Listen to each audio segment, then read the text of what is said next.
You've downloaded BBC Radios from our own correspondent. Colour, context and background from the world of news and current affairs.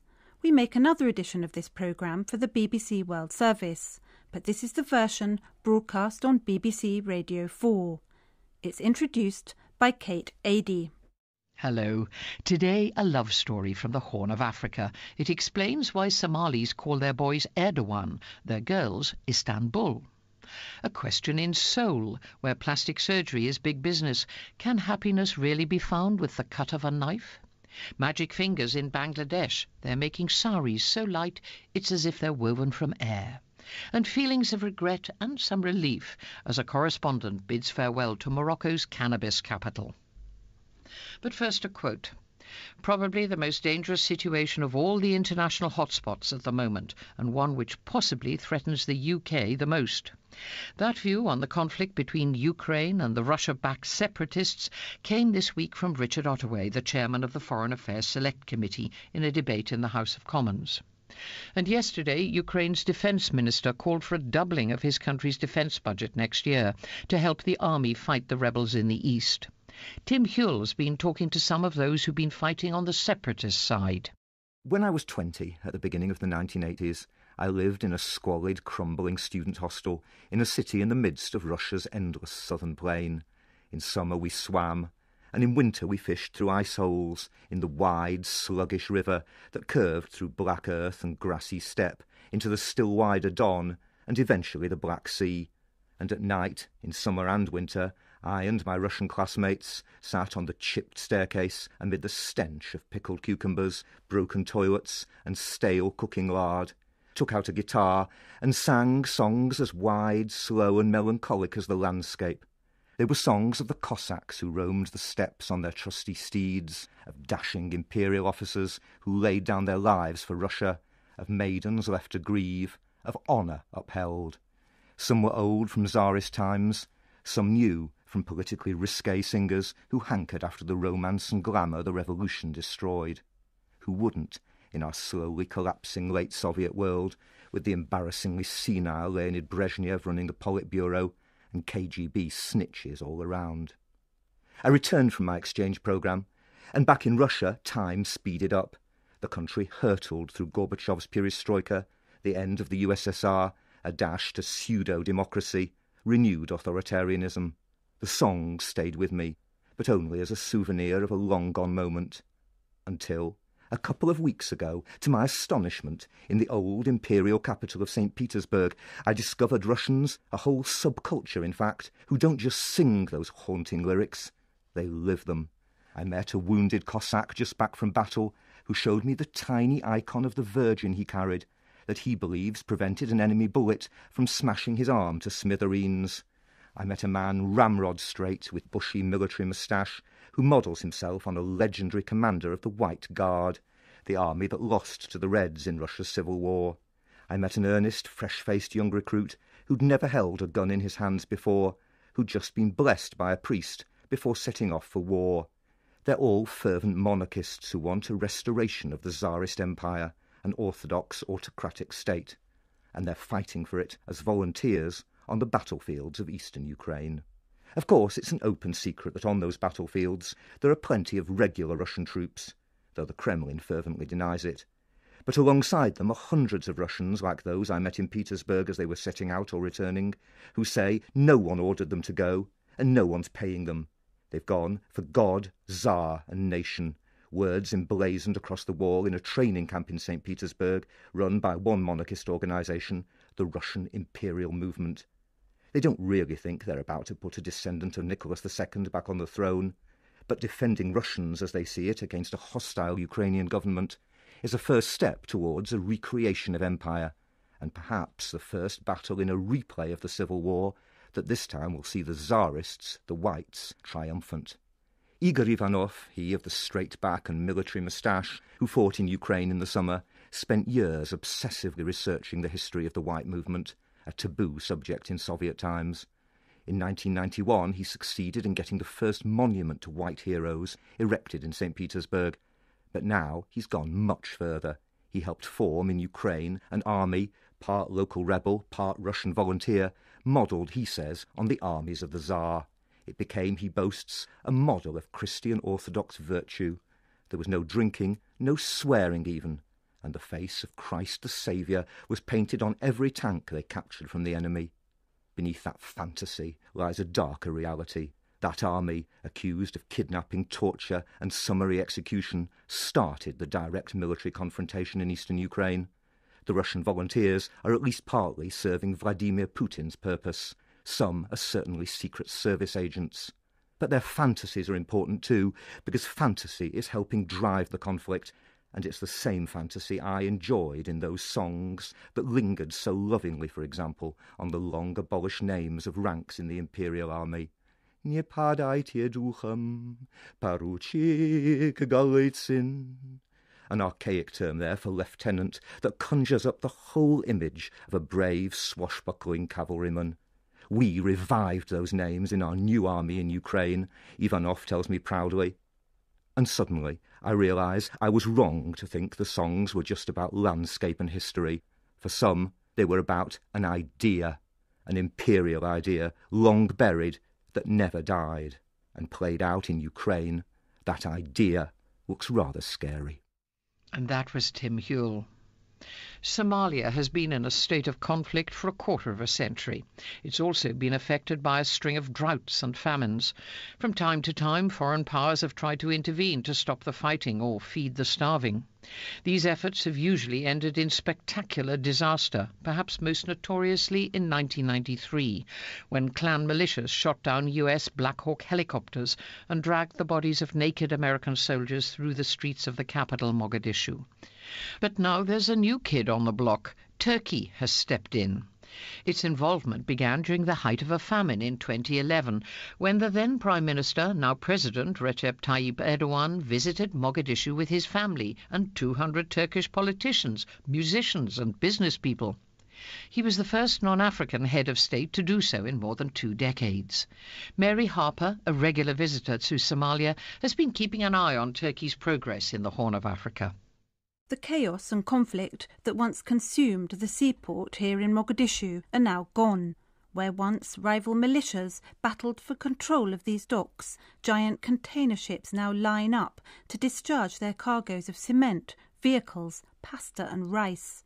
Huge cranes swoop up and down, some operated by Turks, others by Somalis. As a container swings uncomfortably close above my head, the sprightly Turkish manager of the port tells me that since his company took over in September, it's been bringing in a monthly revenue of $4 million and rising. 55% goes straight to the Somali government. He won't let me take his photograph. I'm too ugly, he says. It's not just the port. Turks are everywhere in Mogadishu, and so is their flag. This visit, I think I saw more Turkish flags in the city than Somali ones. Turks run the airport and are busy building a new terminal. Turkish Airlines now flies to Mogadishu 4 times a week, the first international airline to do so in more than 20 years. At a gleaming new hospital built, wait for it, by the Turks, Turkish doctors wear simple white polo shirts. On one sleeve is an image of the Turkish flag. The Somali flag is on the other. Outside, Turkish builders in cowboy hats and Somalis in tatty T-shirts are putting the final touches to an Ottoman-style mosque with room for 2,000 worshippers. Craftsmen were flown in from Turkey to hand-paint the ceiling in rich blues, reds and gold. Even the garbage trucks trying to get rid of the 20 years' worth of rubbish and rubble come from Turkey. It all started with the famine of 2011. The then Turkish Prime Minister, now President Erdogan, flew to Somalia. Unlike other foreigners who keep at a safe distance from the country, preferring to do Somali-related business from neighbouring Kenya, he walked through the streets of Mogadishu, in a suit, not body armour. Somalis still talk to me about how he picked up dirty, starving children, how his wife kissed members of the despised minority clans. And hence the love affair began. Somalis called their boys Erdogan, their daughters Istanbul.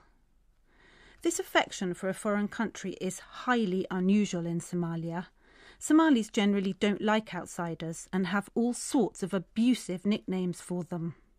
But I struggled to find a Somali who would criticise Turkey, apart from the complaint that they hadn't provided adequate drainage for the new roads they're building in Mogadishu. Turkey, like many other countries, is keen to lay its hands on Africa's natural resources and to exploit new markets as the continent develops. But it's chosen an eccentric way in: Somalia, classed by many as one of the world's most dangerous countries. The Turks in Mogadishu seem to have a different attitude to danger. On the day of a suicide bombing, I wasn't allowed into the highly fortified airport where I was due to meet the British ambassador. But just nearby was a Turkish school, guarded by a couple of lightly armed Somalis. Turkish children scampered about, playing hide-and-seek amongst the papaya trees. They share classes with Somali students, who, the teachers say, are especially good at computing and languages. The next day I managed with some difficulty to get into the airport compound, this time to talk to a United Nations representative. We met in a sterile, grey complex of containers. Somewhat to my embarrassment, I didn't have a pen.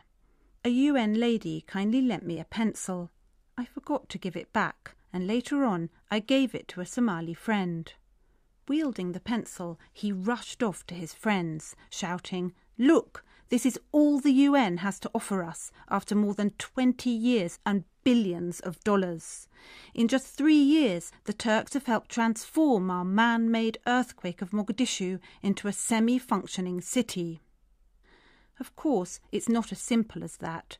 The UN and others are paying for African Union soldiers who are helping make Somalia a safer place. The Turks have gone for highly visible projects. But as I sat eating the cube of Turkish delight offered to me by the sleek stewardess on my homeward Turkish Airlines flight, I couldn't help wondering whether the rest of the world could learn something from what the Turks are doing in the broken city of Mogadishu. Mary Harper, back now from Somalia. If there's a world capital of plastic surgery, it may well be Seoul. Latest available figures suggest there were 649,938 cosmetic operations there in just 12 months. That adds up to 13 procedures per every 1,000 people, the highest ratio of any country in the world. But in Korea in recent times, as Steve Evans tells us, the surgeons have been getting a bad press. There's been a series of horror stories about operations which have gone badly wrong. You can't avoid the adverts. Everywhere you go in Seoul, you're urged to change your shape through plastic surgery. In affluent Gangnam, every wall seems to have a sign pointing to a surgery. On the train and in the street, you're told you can bring your face to life. Facial contouring's on offer, breast surgery, anti-aging, eye plasty, body contouring. There is square jaw reduction, mainly the adverts imply for men, or transforming your face from saggy and loose to elastic and dimensional, targeted mostly at women. One acquaintance of mine complains that her chin becomes painful when it rains, and then it emerges that she went into the surgery for a nose job but got persuaded herself, that it was her chin that really needed its contours changing. The result? A more shapely chin that is also a more painful chin. Despite that, she's now intent on breast enlargement. In this country, parents tell me that they give their teenage daughters a present of what's called double eyelid surgery, which makes eyes more pronounced. Less Asian is the truth of it. Why, I wonder, when Korean eyes seem so beautiful the way they are? The retort that blares from the adverts on the train is that confidence in appearance brings positive energy, which can be the foundation of happiness. Happiness, so easily found at the cut of a knife. Except that, of course, it's not. There is now a backlash, a slew of court cases where patients, or victims as they might be known, are suing doctors who rearrange their faces, but not in a good way. One victim said when the bandages came off, This is not a human face. It is more revolting than monsters or aliens. Part of the problem is that plastic surgery is so lucrative that unqualified doctors have been drawn in, or rather, doctors qualified in other areas of quite different medicine. It's alleged that procedures have been done by what are called ghost doctors. In one court case, it's claimed that the advertised doctor slipped out of the operating room once the patient was under the anaesthetic, and the job was then botched by the replacement surgeon. On top of that, it's emerged that some before and after photos have had a bit of surgery themselves, surgery of the Photoshop variety. The upshot is that the Korean Association of Plastic Surgeons has called for tighter rules on qualifications for doctors and for advertisers. They fear that this raft of bad publicity is damaging the reputation of an industry which is, by and large, well run. But they are fighting against the tide. Plastic surgery is very profitable, even with prices that undercut the United States and Europe. There's a big market with a similar sense of vanity right on Korea's doorstep, China. According to the reputable Jungang Daily here, 2/3 of the foreigners who came to South Korea for plastic surgery last year were from China, more than 16,000 people. More than 16,000 customers. The press here says that some of the procedures have been so radical, so successful, that Chinese passport officials have not believed it's the same person holding the passport. But maybe Chinese people who aspire to film star beauty, or, for that matter, South Korean parents who think they can improve their daughters through the surgeon's knife, should reflect on one horror story in the courts. A former beauty queen here had breast enhancement which went horribly wrong. After a series of infections, she ended up with one breast much bigger than the other. She blames the doctors for the medical failure, but also for never saying to her, "Look, you don't need this." Plastic surgery is like an addiction, she said. If you do the eyes, you want the nose. And she said, doctors don't say, "You're beautiful enough as you are." And that's Steve Evans, our man in the South Korean capital, Seoul. The garment industry of Bangladesh, which supplies brands in the West like Tesco and H&M, is celebrating a big year of exports and profits. The success comes despite international pressure for improvements in safety standards after a string of fatal factory accidents, including the collapse of one last year, which resulted in the deaths of more than 1,100 people. Bangladesh is the second largest exporter of ready-made garments in the world after China, but it also makes clothes which are not destined for the mass market, as Caroline Eden's been finding out. On the banks of the Laksha River, just outside Dhaka, the sun is heating the tiny corrugated iron factory I'm standing in to oven-like temperatures. Inside, under a string of bare light bulbs, 6 master weavers sit in pairs, barely breaking a sweat at their bamboo looms. The men are shirtless. The women wear neon-coloured salwar kameez. All rest their arms on cheap white cotton, protecting the delicate muslin they are working on. This dirt floor workshop might not hint at luxury, but the special Jamdani fabric made here is highly coveted and incredibly expensive. The factory owner, Mr. Anwar Hussain, walks me past the looms. Whiplash thin and just over 5 feet tall, he doesn't disturb the workers as he pauses to let me admire the efforts of one young woman who sits below us. Her hands, spinning like furious atoms, interlace silky gold thread into a sheer muslin cloth the colour of oxblood. Jamdani is expensive since it requires dedicated work and special skills. My weavers don't use patterns, they create only from memory, Mr. Hussain says, flicking a bejewelled hand over the peacock feather motif that the young woman works on. I first heard the word Jamdani across the border in India. On a sticky pre-monsoon night in Kerala on the Malabar coast, a retired Keralan banker called Harry told me how he missed his old job in Calcutta, almost 1,500 miles away. How he longed for the poetry of Rabindranath Tagore and tangy Bengali street food. But most of all, how he missed the Dhaka-made saris that he would buy his wife from Calcutta's markets. She loves Jamdani saris, Harry said, and I do too. They're so light, it's like they've been woven in air. I would save up to buy them for her, he said. It is the detail of the motifs, the intricate jasmine flowers, marigolds, and geometric patterns that are neither embroidered or printed, but which are painstakingly sewn in by hand when the fabric is still on the loom, that really ups the price. The very finest sell for hundreds of pounds in Bangladesh and India, often to brides. Around us, turquoise, yellow and white expanses of the finest gauzy muslin billow in the breeze that like a cool blessing comes off the river through the latticed bamboo walls. A bead of sweat rolls down my face, and I am struck by the silence. There are no factory sounds, no shuttles zooming back and forth, no machinery of any kind. The air inside the factory, which is no bigger than a large garden shed, is hushed and filled with concentration. It is a stark contrast to the chaos and din of Dhaka, a raging bull of a city that forces visitors to adapt or perish. Mr. Hussain tells me that his workers are the most celebrated craftspeople in the riverside settlement of Demra. Below them are the dyers, the spinners, and the makers of the looms. They all live together in this community, much as they have done for hundreds of years.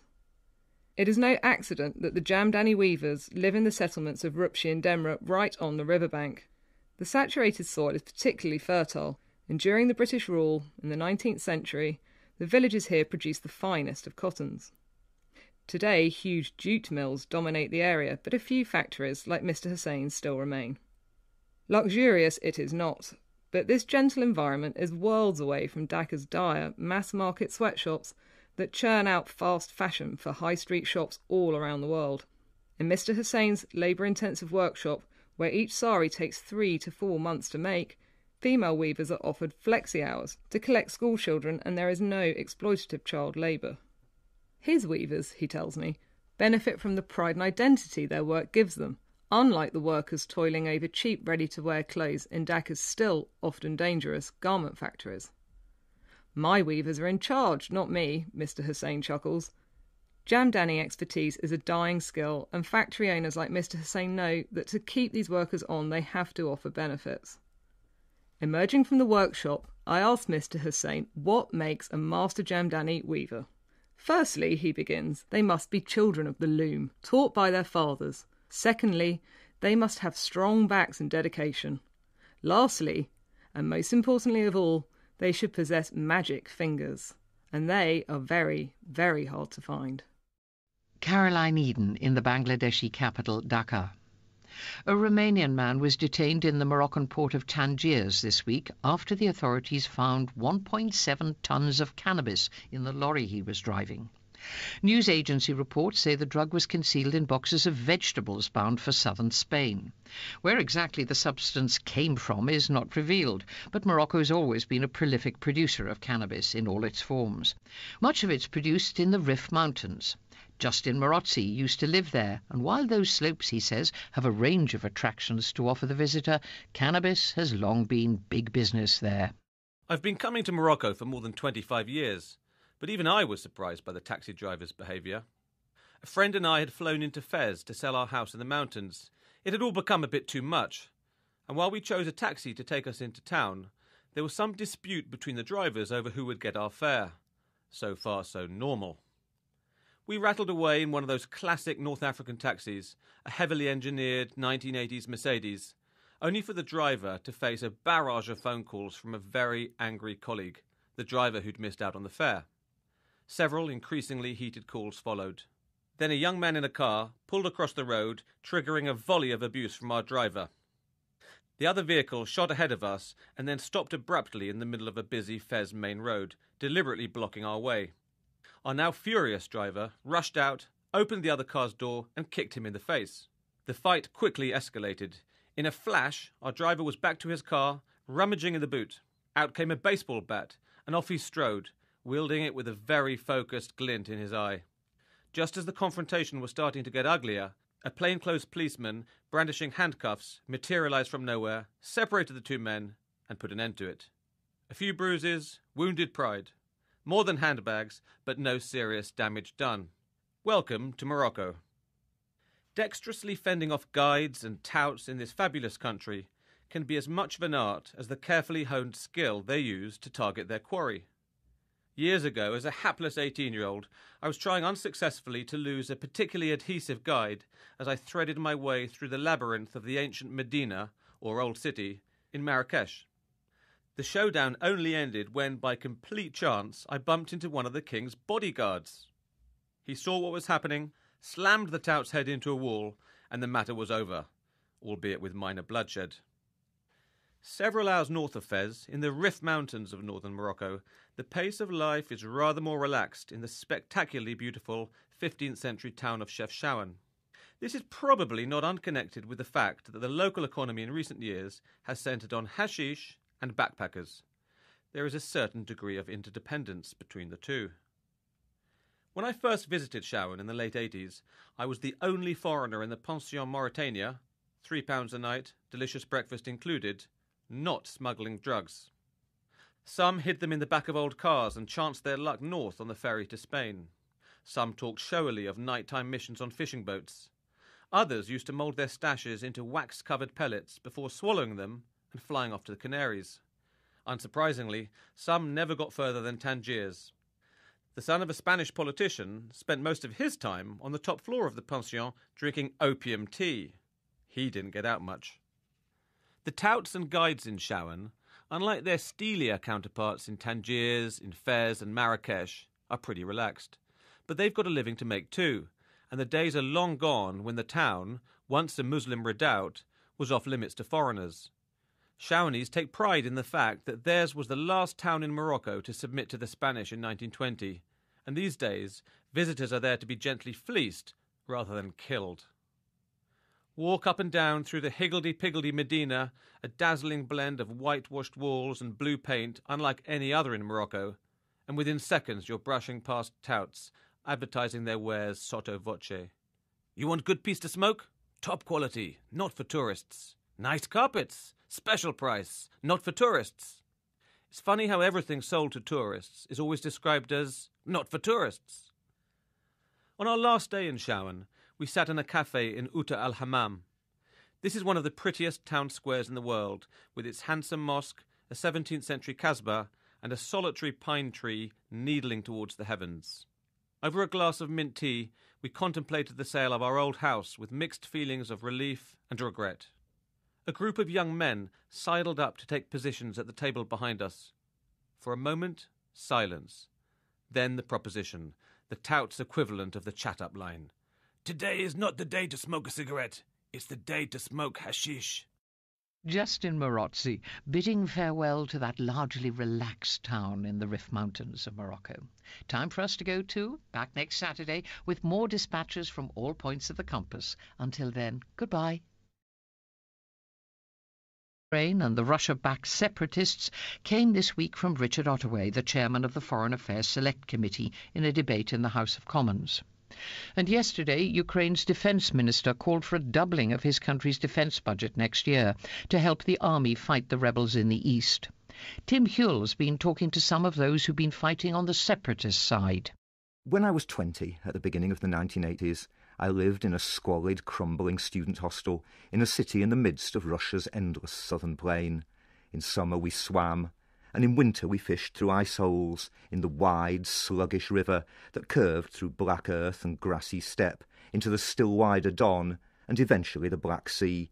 And at night, in summer and winter, I and my Russian classmates sat on the chipped staircase amid the stench of pickled cucumbers, broken toilets and stale cooking lard, took out a guitar and sang songs as wide, slow and melancholic as the landscape.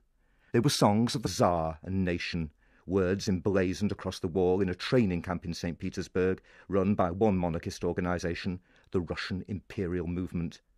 They don't really think they're about to put a descendant of Nicholas II back on the throne, but defending Russians as they see it against a hostile Ukrainian government is a first step towards a recreation of empire, and perhaps the first battle in a replay of the Civil War that this time will see the Tsarists, the Whites, triumphant. Igor Ivanov, he of the straight back and military moustache, who fought in Ukraine in the summer, spent years obsessively researching the history of the White movement, a taboo subject in Soviet times. In 1991, he succeeded in getting the first monument to white heroes erected in St. Petersburg.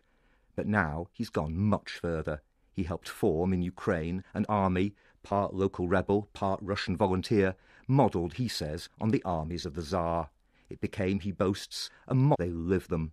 I met a wounded Cossack just back from battle who showed me the tiny icon of the Virgin he carried, that he believes prevented an enemy bullet from smashing his arm to smithereens.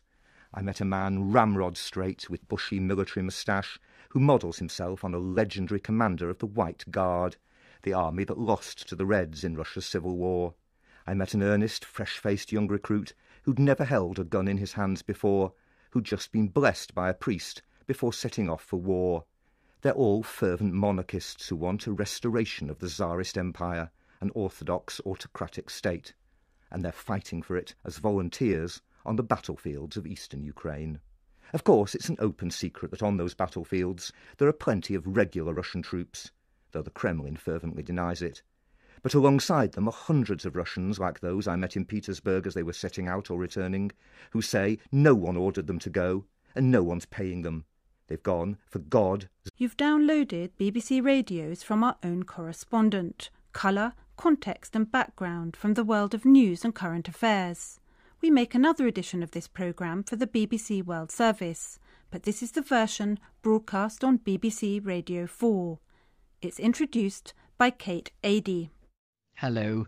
Today, a love story from the Horn of Africa. It explains why Somalis call their boys Erdogan, their girls Istanbul.